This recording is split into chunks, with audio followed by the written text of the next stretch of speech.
Hello guys, and welcome back to Grim Tellers.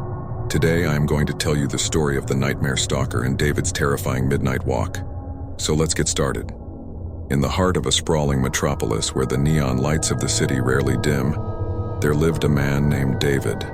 David was a night owl, accustomed to late-night strolls through the city's deserted streets.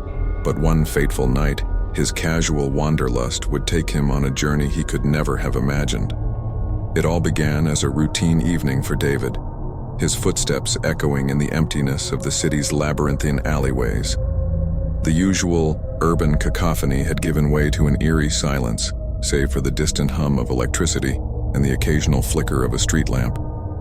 As David ventured deeper into the deserted industrial district, he noticed a peculiar figure at the end of an alley, a shadowy silhouette, barely distinguishable from the darkness itself. At first, he dismissed it as a trick of the mind, but as he drew nearer, he realized that the figure was real, a person, or at least something that once was. The figure, clad in tattered rags, slowly turned its head toward David, revealing hollow, lifeless eyes. An overwhelming sense of dread washed over him, urging him to flee. But before he could react, the figure lurched forward, its unnaturally long limbs propelling it in a jerky, disjointed manner. David's heart raced as he sprinted through the maze-like streets, the figure in relentless pursuit. Its guttural, inhuman moans filled the night air, chilling him to the bone. Panic set in as he realized that there was no escape. Desperate for refuge, David ducked into an abandoned warehouse, his breath ragged and heavy. He hid among the towering stacks of crates, hoping that he had eluded the pursuer. But the air grew colder and a sinister presence descended upon him. In the dim light, David discovered a series of faded photographs strewn on the floor. They depicted people, like him, who had encountered the same shadowy figure.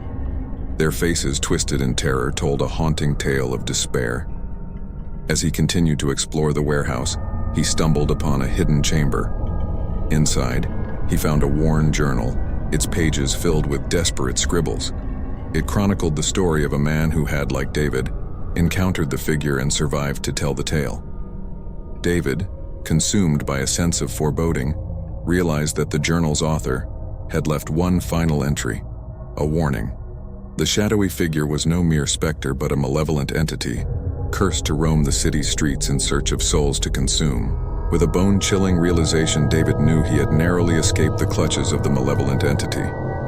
As he left the warehouse, the night air heavy with dread, he couldn't shake the haunting knowledge that he had ventured into the realm of the supernatural, a world where darkness could manifest into terrifying reality.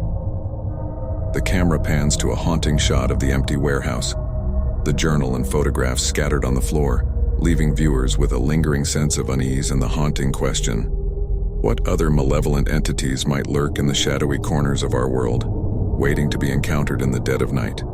That concludes this chapter of darkness. Stay tuned for the next nightmare on Grim Tellers. Until then, keep your lantern close and your courage closer. See you in your nightmares.